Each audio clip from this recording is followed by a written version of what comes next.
오늘 함께 나누실 하나님 말씀 우리 계속해서 오늘은 고린도후서 6장 14절서부터 7장 1절까지 말씀을 우리 함께 보겠습니다. 고린도후서 6장 14절서부터 7장 1절까지 우리 한 절씩 함께 말씀을 교독하시도록 하겠습니다. 너희는 믿지 않는 자와 멍에를 함께 매지 말라. 의와 불법이 어찌 함께하며 빛과 어둠이 어찌 사귀며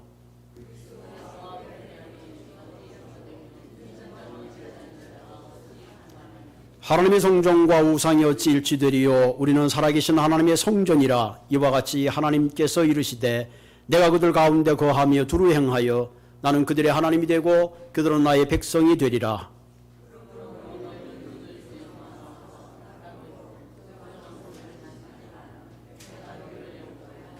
너희에게 아버지가 되고 너희는 내게 자녀가 되리라. 전능하신 주의 말씀이니라 하셨느니라. 그런즉 사랑하는 자들아, 이 약속을 가진 우리는 하나님을 두려워하는 가운데 거룩함을 온전히 이루어 육과 영의 온갖 더러운 곳에서 자신을 깨끗게 하자. 아멘. 우리 이 시간에 성가대 찬양해 주시겠습니다.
감사합니다. 박수를 칠 때는 확실하게.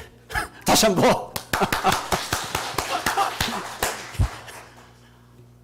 성가대 감사합니다. 우리 반주자가 빨리 오셔야 되는데 우리 지휘자님이 너무 고생을 합니다. 제가 이렇게 오늘 보니까 이 성가대 할 때 굉장히 부러운 눈으로 보고 계시는 분들이 계시는데 따라 하시는 분들도 계시고, 제가 앉아서 생각해 보니까 우리가 성가할 수 있는 시간이 얼마 안 남았다, 그런 생각이 들더라고요. 왜냐면 우리 교회 좀 교세가 높잖아요. 그죠? 얼마나 우리 주님 앞에 찬양하겠어요? 성가대 하려면 우리가 1시간 일찍 와서 찬양을 한 다음에 예배를 드려오는 그 순간에 마음이 준비가 되는 것 같아요. 저는 여러분들 여기 다 앉아도 좋아요. 여기 앉아도 예배 드리는데 지장이 없으니까 여러분 생각하시고 앞으로 성가를 통해서 하나님께 더 큰 은혜와 찬양이 있기를 바랍니다. 아멘. 이럴 땐 또 아멘 하셔야 돼. 바랍니다. 할렐루야. 서로 호흡이 맞아야 돼. 호흡이 맞아야 돼. 특별히 우리 김 장로님도 쭉 텍사스 갔다가 앞에 딱 계시니까 든든합니다. 오시는데 토네이를 만나서 굉장히 또 고생을 하셨다는데 먼 길이에요. 그 먼 길을 차를 갔다 오는 거 쉽지 않은데 무사히 또 잘 오셔서 감사합니다. 우리 심 장로님 계속 좀 출타 중인데 아마 5월 말쯤에 오실 것 같아요. 심 장로님 오시면 또 남자가 보강될 것 같고, 여러분 가끔 빠지더라도 성가대 함께 하시면 좋겠습니다. 자, 우리의 인생은 긴 마라톤과 같습니다. 그럴 때 우리가 인생을 살면서 누구와 함께 가느냐, 누구와 함께 동반하는가 하는 건 굉장히 중요하죠. 태어나서는 부모님과 함께 동반하죠. 또 나이가 들어서 성장하면서는 친구와 함께 동반자가 됩니다. 그리고 결혼해서는 부부가 동반자가 됩니다. 여기 우리가 연세가 드신 분들 많지만 뭐니 해도 뭐니가 최고가 아니라 옆에 있는 분이 최고입니다. 끝까지, 무덤까지 함께 가는 그런 동반자죠. 때로는 같이 함께 가지 못하고 일찍 가는 그런 어려움도 있지만 함께 오랫동안 동반한다는 건 굉장히 소중한 일입니다. 또 직장에 들어가면 직장의 동료들이 함께 동반자가 되죠. 또 무엇보다 우리가 신앙생활하면 우리가 신앙생활은 함께하는 자매들, 형제들이 참 동반자입니다. 저는 늘 여러분들에게 그런 얘기하지만 미국에 형제 자매들이 있지만 타주에 살면 보기 힘들어요. 우리 아이들이 지금 LA에 있는데도 보기 힘들어요. 그런데 여러분들 매주마다 모여서 인사하고 밥 먹고 찬송 부르고 예배 부르는 이렇게 가깝게 자주 있는 식구들이 얼마나 되겠어요. 그래서 예수님은 뭐라 그랬어요? 너희들이 나의 패밀리다, 가족이다. 그래서 어떻게 보면 가족 이상의 우리의 동반자가 아닌가 그런 생각이 됩니다.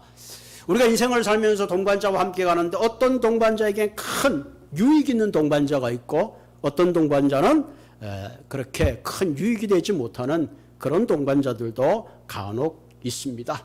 그래서 사람은 누구와 함께 있느냐에 따라서 그 사람의 영향을 받게 되어 있습니다.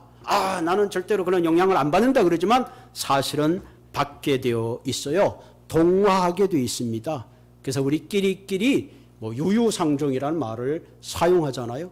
교회도 마찬가지. 어떤 교인들이 만나느냐에 따라 그 교회의 성향과 컬러가 결정이 돼요. 여러분 주위를 가만 둘러보면 내가 만나는 사람들의 성향을 보면 비교적 나랑 비슷한 부류의 사람들과 어울리고 그런 걸 보게 되죠. 골프를 칠 때도 비슷한 성향을 가진 사람끼리 치게 돼 있어요. 놀이를 그렇고 어디를 가도 그렇게 합니다. 왜? 그렇게 하다 보면 서로 비슷해지니까 편해서 그런 거죠.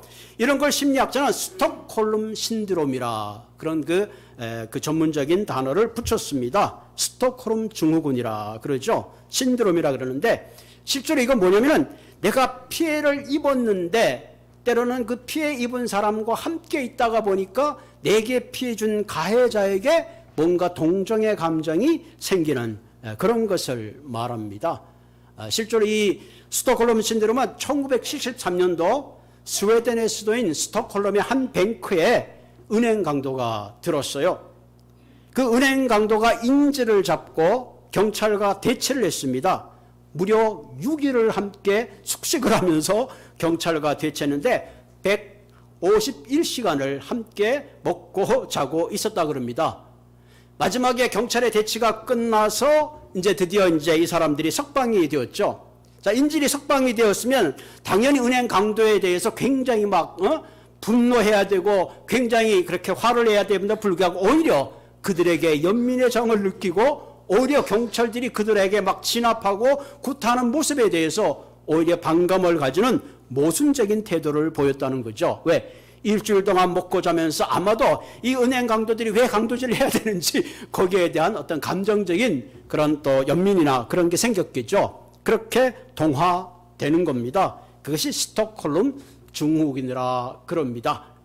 그래서 예를 들어 폭력을 입사하는 남편에게 뭔가 이상화하는 아내라든지 혹은 자신을 학대하는 아버지를 닮고 싶어하는 아들이라든지 혹은 과학적인 옛 애인을 그리워하는 이 모든 것들이 심리학적으로 보면은 바로 스톡홀름 신드롬이라 하는 거죠. 마찬가지로 우리가 좋은 영향도 마치지만 어떻게 보면 굉장히 이거는 위험한 상황이죠. 왜? 자연스럽게 악과 같이 있다 보면 악한 것에 대한 동화되는 그런 영향을 받습니다. 교회도 어떤 일이 있으면 교회 일에 대해서 부정적인 사람하고 어울리다 보면 내일 당장 교회가 문을 닫을 것 같은 그런 긴박함을 느껴요. 그런데 그렇지 않은 사람과 함께 있으면 그 뭐 별 문제인가, 사람 사는데 다 문제가 있지 왜 교회라고 문제가 없겠어. 그런 문제가 있지만 결국은 하나님이 교회를 지켜주실 거야. 이렇게 선한 방향으로 우리가 나가게 되죠. 북한에 대외 홍보용 교회가 있습니다. 왜? 공산주의는 기독교와 함께 갈 수가 없습니다. 본질상으로. 그래도 우리도 종교가 있다라는, 그래서 우리가 북한에 보면 봉수교회나 혹은 장중 성당이라는 곳이 있어요. 그래서 외빈들이 오거나 외국에서 오는 사람들이 있으면 그것을 보여주죠. 그러니까 매주마다 거기서 예배를 드립니다. 근데 실제로 거기에 오는 사람들은 뭐 본어겐 크리스찬이 오는 것이 아니라 혹은 당원이라든가 혹은 선생이라든가 공무원들이 구성이 돼서 매주 예배를 드립니다. 그런데 문제는 이분들이 매주 찬송을 하고 예배를 드리고 성경을 읽다 보니까 자기도 모르게 조금 기독교에 대한 호감을 갖게 된 거예요. 그러니까 겉으로는 아닌 척하지만 속으로 기독교화 되었다 하는 그런 이야기가 있습니다. 그러니까 종교를 자유롭게 믿는 여기는 겉으로는 기독교인인 척하지만 속으로 아닌데, 그분들은 겉으로 아닌 척하면서 속으로 그렇게 동화되는 희한한 현상이 생겼다고 합니다. 이처럼 우리는 무슨 일을 하고 누구와 함께 누구와 동반하느냐에 따라서 우리의 인생의 방향이 달라지고 삶의 영향력을 받게 되어 있습니다. 그렇기 때문에 우리는 누구와 동반하는가 하는 것은 대단히 중요한 거죠. 결론적으로 말하면 우리의 인생이 과연 누구와 동반하는 것이 최선의 동반자가 될까요? 그것은 바로 우리를 구원하신 하나님과 동반할 때에 우리의 삶의 모든 것들이 극대화되고 우리의 삶에 맺는 열매가 남다른 풍성한 열매를 맺게 될 수가 있습니다. 자, 오늘 본문을 통해서 그럼 함께 우리가 주님과 동반자가 되어 세상을 아름답게 만들 수 있는 그 중요한 원리가 무엇인가 함께 나누어 보도록 하겠습니다. 먼저 14절에 보면 우리가 동반하지 말아야 될 것, 영향받지 말아야 될 부정적인 것부터 말씀하고 있습니다. 함께 읽을까요? 너희는 믿지 않은 자와 멍에를 함께 매지 말라. 의와 불법이 어찌 함께하며 빛과 어둠이 어찌 사귀며 함께하지 말라. 사귀지 말라. 그렇게 되어 있죠. 이게 멍에라는 거 왜죠? 소가 두 마리 있으면 두 거리의 소를 묶어놓는 거, 그걸 멍에입니다. 여러분 시골에 한 마리의 소가 약간 두 마리를 묶어가지고 함께 밭을 갈게 되는데 이 두 마리 소는 반드시 같이 가야 됩니다. 한 소가 빨리 가거나 한 소가 도망가면 이 멍에 때문에 목이 쪼여서 갈 수가 없어요. 그래서 항상 같은 방향으로 같은 보폭으로 갈 수밖에 없는 거죠. 다시 말하면 이걸 믿지 않는 자와 멍에를 같이 말란 말은 마치 소가 멍에를 가지고 같은 방향으로 같은 걸음을 가듯이 너희들은 세상의 문화와 세상의 가치를 따라 살지 말라, 그렇게 경고하는 겁니다. 문자를 그대로 너희 믿지 않는 자와 멍에를 매지 말고 믿지 않는 사람과 내가 경계하고 세상 밖으로 나와야, 그런 뜻이 아니라 세상의 문화에 동화되어 가는 것을 경계하라, 그런 얘기를 하는 겁니다. 심플하게 예를 들면 나는 크리스찬인데 만약에 믿지 않는 사람과 함께 동화하고 지나다 보면 주일날 오는 게 힘들어. 왜? 그 친구는 주일날 쉬는 날이니까 이 쉬는 날을 극대해서 그날에 뭔가 플랜을 짜게 되어 있습니다. 그럼 당연히 나도 그 플랜에 동화할 수밖에 없는 거죠. 점점 그러다 보면 세상의 문화, 세상의 가치, 세상에 동화되어 자기도 모르게 결국은 그쪽으로 짝이 될 수밖에 없는 겁니다. 그래서 뭐라고 했어요? 의와 불법이 어찌 함께하며 빛과 어둠이 어찌 사귀겠느냐? 어둠은 빛이 있으면 물러갈 수밖에 없습니다. 15절에 보면 그리스도와 베엘이 어찌 좋아하며 믿는 자와 믿지 않는 자가 어찌 상관하리요. 이 베알이란 말은 악하다 혹은 무가치하다. 또 어떤 쿰난에서 보면은 악마의 왕이라 그렇게 말합니다. 여러분, 그리스도와 악마의 왕이 절대로 조화될 수 없다. 이 그렇지 않은 세상과 짝하여 조화될 수가 없고 조화되어서는 안 된다. 왜? 하나님과 짝해야 될 사람이 세상과 짝하게 되면 결코 우리는 하나님과 동반자가 될 수가 없죠. 그래서 요한일서 2장 15절 16절 우리가 너무나 잘 아는 말씀이잖아요. 이 세상이나 세상에 있는 것을 사랑치 말라. 누구든지 세상을 사랑하면 아버지의 사랑이 그 속에 있지 아니하니. 내가 세상과 짝하면 짝할수록 내 마음에 그리스도의 사랑이 거할 곳이 없다 하는 거죠. 이는 세상에 있는 모든 것이 육신의 정욕과 안목의 정욕과 이생의 자랑이니 다 아버지를 쫓아온 것이 아니요 세상으로 쫓아온 것이라. 그러니까 세상으로 쫓아온 것이 우리에게 훨씬 더 매력 있어 보이죠. 육신의 정욕, 안목의 정욕, 이생의 자랑, 모든 사람들이 추구하는 그거죠.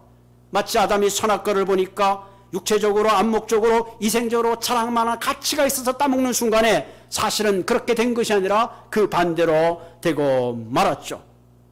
오늘 본문은 우리에게 경고하고 있습니다. 세상의 것을 사랑하면 아버지의 사랑이 그 속에 있을 수가 없다 하는 거죠. 하나님과 동반자가 될 우리가 하나님의 사랑이 나로부터 떠나게 될 때에 과연 우리에게는 무엇이 남겠는가 하는 겁니다. 하나님은 전능하시고 전지하셔서 우리의 부족한 것을 채워주시고 우리의 불가능을 가능케 해주시며 우리와 동행하여서 삶의 방향을 잃어버릴 때 진정한 삶의 방향을 가르쳐주시는 그런 분이십니다. 그러므로 우리는 주님과 동반자가 되어서 살 때만이 진정한 우리의 삶의 아름다운 부유한 삶을 살게 됩니다. 그럼 우리가 주님과 함께 동반자가 되기 위해서 필요한 세 가지를 오늘 함께 여러분들이 마음에 새기시고 여러분의 남은 일생 동안 주님과 동행하는 삶을 사시기를 주님의 이름으로 부탁을 드립니다.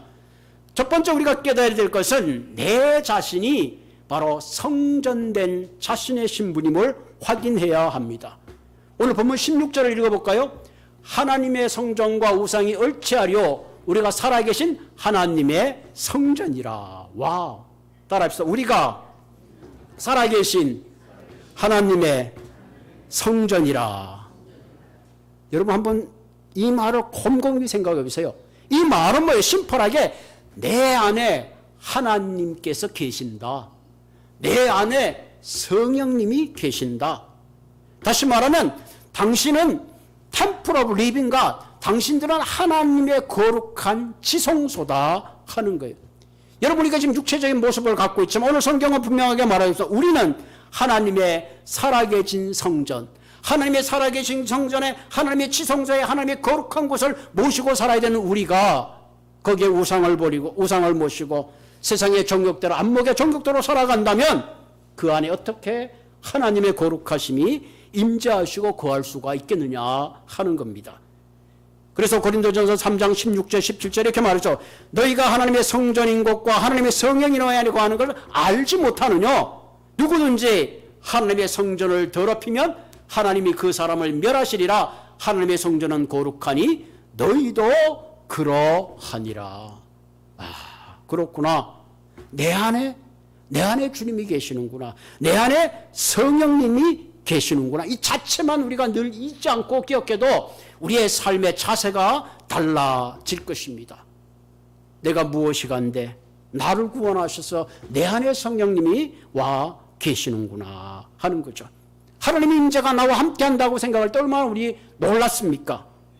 그런데 만일 우리의 중심에 하나님을 모시지 않고 우상을 품고 정욕을 품고 살면, 세상의 것으로 가득 차게 되면 하나님의 지성소인 하나님의 거룩함이 머물 수가 없습니다.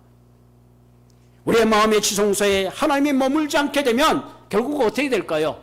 여러분, 창세기 1장 2절에 보면 땅이 혼돈하고 공허하며 흑암이 깊음 위에 있고 그 후에 하나님의 영이 수면에 운행하시니라. 다시 말하면 내 안에, 내 지성소에 하나님의 영이 임하지 않으면 혼돈과 공허와 흑암으로 채워질 수밖에 없습니다. 그래서 이 공허한 마음을 채우기 위해서 소유에 집착하게 되는 거죠. 혼돈 가운데 경쟁하고 싸우고 전쟁하고 다투고 분낼 수밖에 없습니다. 결국은 두려움에 잡히고 마음의 평강을 잃어버릴 수밖에 없습니다. 그런데 혼돈과 공허와 흑암 가운데 있는데 하나님의 영이 수면에 운행하시며 3절에 하나님의 영이 수면에 운행하시다 3절에 보면 하나님이 이르시되 빛이 있으라 하심에 빛이 있었고 그 공허하고 흑암과 혼돈 가운데 하나님의 영이 그 가운데 임하시고 빛이 임하는 순간에 혼돈과 공허와 흑암과 기쁨이 물러가는 것입니다. 불안과 초조와 염려가 물러가는 것이고 내 마음의 지성소가 회복되며 시온의 대로가 열리고 하나님의 영광이 가득 차게 되는 것입니다. 이것이 그리스도와 동반하는 삶의 시작입니다. 진정 우리의 마음에 나는 무엇을 담고 살아가고 있는가 하는 겁니다. 세상에 그것을 담고 있으면 잠시 행복할 것 같지만 우리의 마음에, 내 마음의 지성소에 성령님이 충만할 때에 이전에 경험하지 못하는 하나님의 평강과 평화와 화목이 찾아오는 줄로 믿습니다. 크리스토퍼슨이라는 이분은 배우고 싱어이며 송라이터 작사를 하는 사람이고 이분은 미국 육군 대위로 전역을 하신 분입니다. 이분이 1976년도에 뮤지컬 영화로 골든글러브 나무주연상을 수상했던 분입니다. 굉장히 인기가 있고 노래도 잘하고 굉장히 부러울 게 없는 사람이에요. 그런데 사실은 이분의 겉모습은 그렇지만 내면은 달랐습니다. 돈도 있고 명예도 있고 인기도 있었지만 그는 늘 술에, 마약에, 알코올에 찌드는 밤을 보낼 수밖에 없었습니다. 그러던 어느 날 친구의 권유로 지르나조 스노우 목사님의 집회에 참석하게 되었습니다. 친구의 권유로 어쩔 수 없이 앉아 있었는데 마침 그때 그의 심령 가운데 성령님이 찾아왔습니다. 그때 집회하는 목사님이 여러분들 가운데 아직도 지저스 크라이스트, 예수 그리스도를 영접하지 못한 분들은 앞으로 나오십시오. 초청하는데 그래도 자기 세상에 그 지명도가 있는 사람인데 사람 앞에 나가는 게 영 부끄러웠습니다. 근데 자기도 모르게 이미 발걸음이 강대상 앞으로 나가 있었습니다. 그때 집회하는 목사님이 앞에 나온 분들에게 일일이 기도하는 그 순간에 성령님이 강하게 임했습니다. 그 후에 그의 삶은 달라졌습니다. 더 이상 술과 마약과 알코올에 찌든 밤을 보내는 것이 아니라 하나님의 큰 은혜 가운데 새로운 삶의 출발을 하게 되었습니다. 그래서 그분이 쓴 노래가 있어요. 그것이 바로 Why Me라는 노래입니다. Why me Lord? Why me Lord? What have I ever done to deserve even one? 난 당신에게 사랑과 용서와 이런 은혜를 받아야 될 단 어떤 가치도 없는 그런 존재입니다 하는 거죠. Have me Lord Jesus, my soul in your hand. 내 영혼은 이제 당신의 것입니다 라는 그런 멋진 컨트리송을 했습니다. 여러분 유튜브에 Why Me라고 쳐보시면 이분이 기타를 치고 노래하는 컨트리송의 노래가 있습니다. 여러분 이와 같은 동일한 역사가 우리 가운데도 일어날 수 있습니다. 우리는 항상 내게 주어진 환경을 보고 안 된다고 할 것이 아니라 먼저 무너진 내 마음의 지성소를 다시 세우시기를 바랍니다.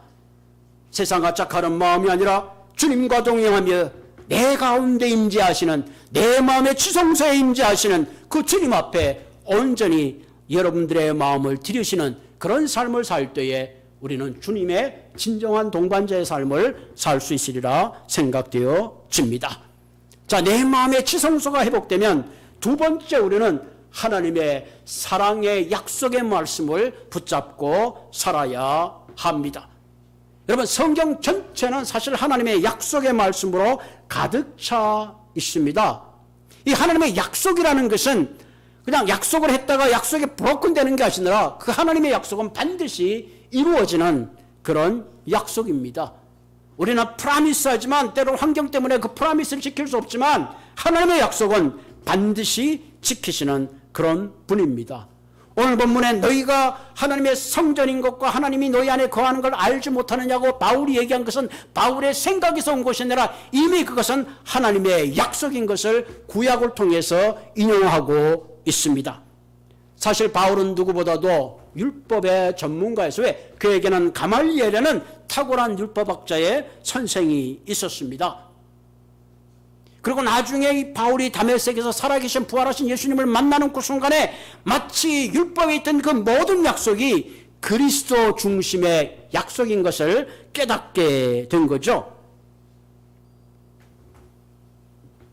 그래서 오늘 본문을 인용하고 있는 말이 있잖아요. 16절에 보면 내가 그들 가운데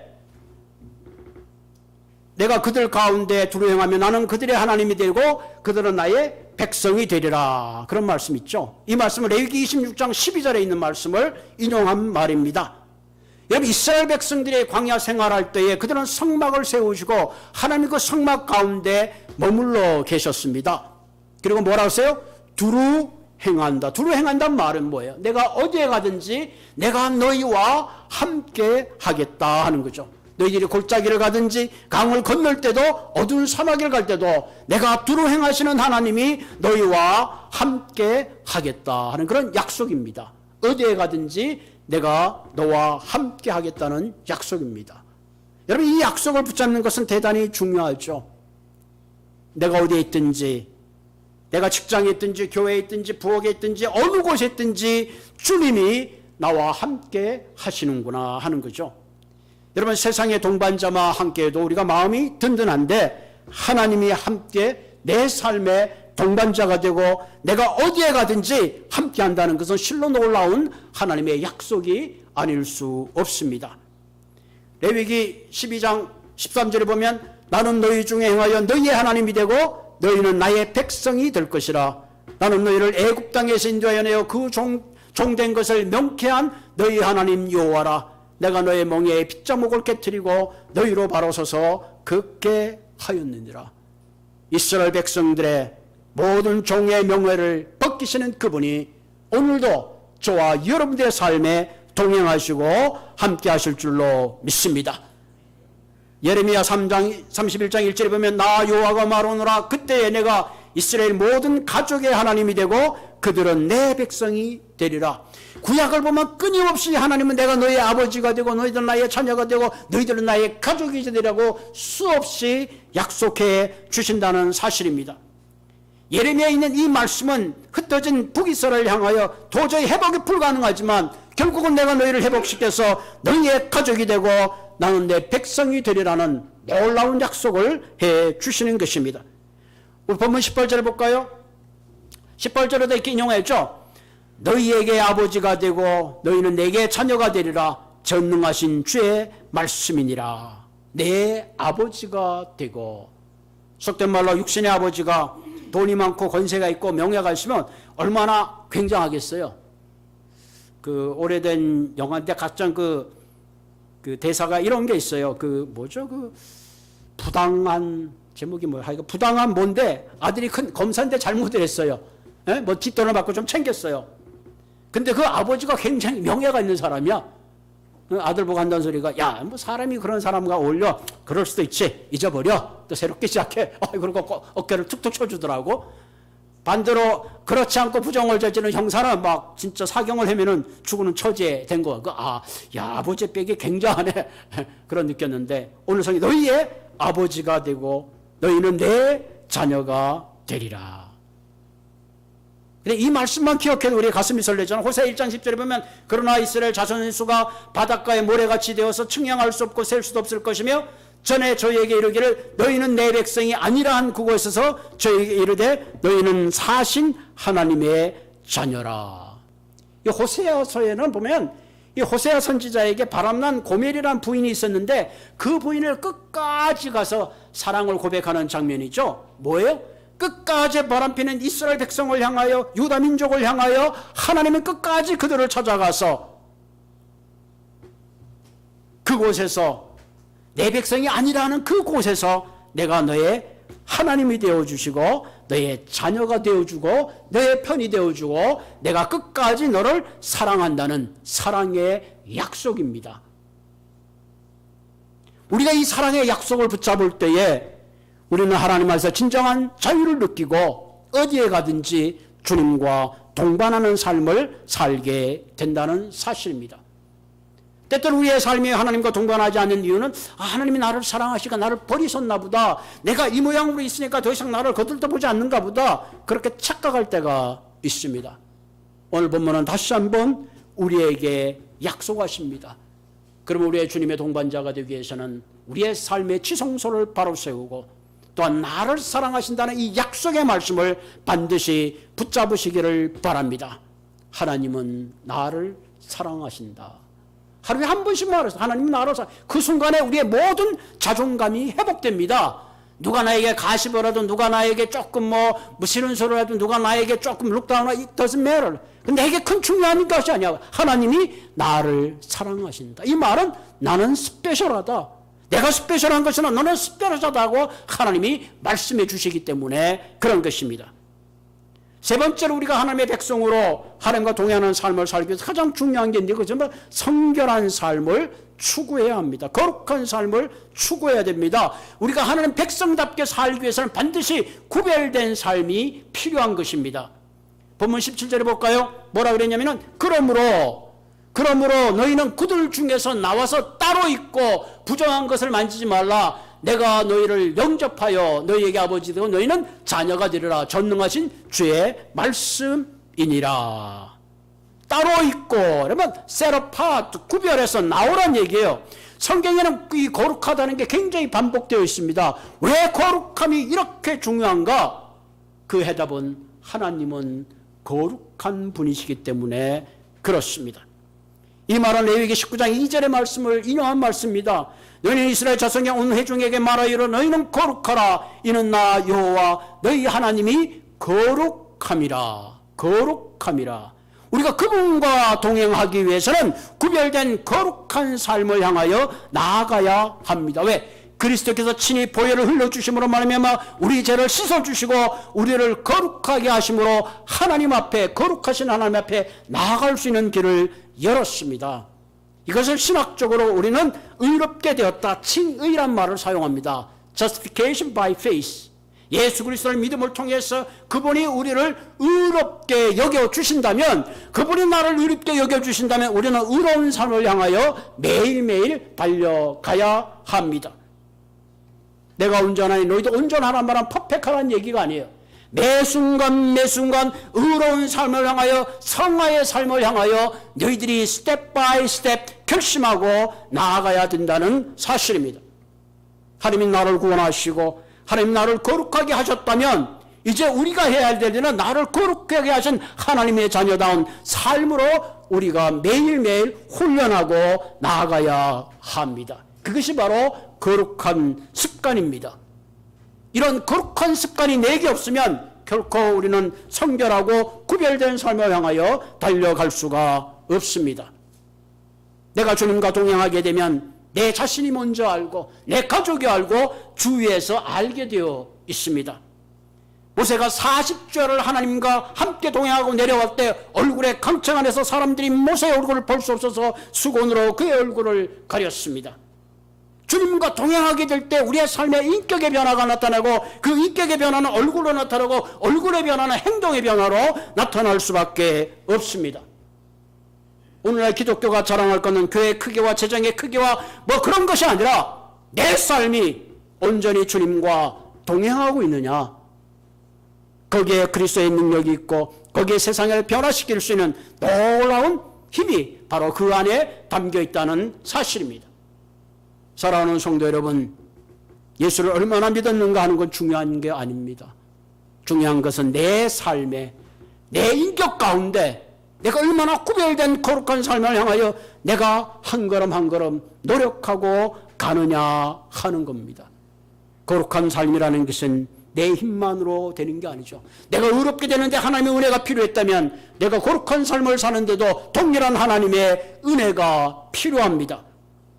여러분, 세상에 뭐 운동선수나 뭘 하나 피아노를 치거나 뭘 하나 하는데도 수없는 연습의 결과로 따라온다면 우리가 거룩한 것도 연습하지 않고 하나님을 의지하지 않고는 절대로 이루어낼 수가 없습니다. 매 순간 매 순간 내 자신이 하나님 앞에 드려주고 때때로 나의 교만한 마음을 내려놓고 나의 이기심을 내려놓고 세상의 것을 내려놓고 끊임없이 낮아지면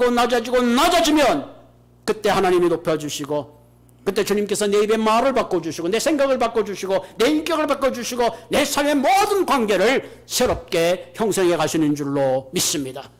그러므로 사랑하는 성도 여러분, 무엇보다 먼저 내 마음에 지성소를 하나님께 드리시기를 바랍니다. 그리고 언젠가 나를 끝까지 사랑하신다는 사랑의 약속을 붙잡으시기를 바랍니다.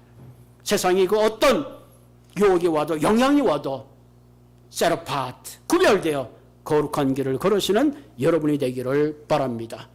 우리가 예배 전에 주와 함께 가는 길 얼마나 좋은 찬송인지 모릅니다. 매 순간 매 순간 주님과 함께 가시기를 바랍니다. 그때 광야 같은 세상이랄지라도 하나님께서 광야에 물이 나게 하시고 새 길을 만들어 주실 줄로 믿습니다. 내 삶의 길을 잃어버릴 때 주님께서 반드시 그 길을 내게 말씀해 주실 것입니다. 세상과 짝하는 삶이 아니라 주님과 짝하는 그런 삶이 되시기를 주님의 이름으로 부탁을 드립니다. 같이 기도하겠습니다. 참 생명이 되신 주님, 내 안에 거룩한 주님이 계신다는 게 얼마나 감격적이고 얼마나 큰 의미며 얼마나 놀라운 사건인 것을 다시 한번 이 시간에 주님 앞에 고백합니다. 나를 의롭게 하신 하나님, 이제는 하나님 내 삶이 의로운 삶, 구별된 삶, 거룩한 삶을 향하여 매 순간 매 순간 십자가만 바라보고 주님과 동행하는 삶이 될 수 있도록 주님 인도하여 주시옵소서. 무엇보다도 하나님, 내 마음을 다스려 주옵소서. 내 인격을 다스려 주옵소서. 내 생각을 다스려 주옵소서. 나의 온 전체를 영과 혼과 육을 주님 맡기오니 주께서 다스리시고 주께서 동행하시며 내 마음의 지성소에 오직 성령으로 충만한 우리의 삶이 될 수 있도록 주께서 함께하여 주시옵소서.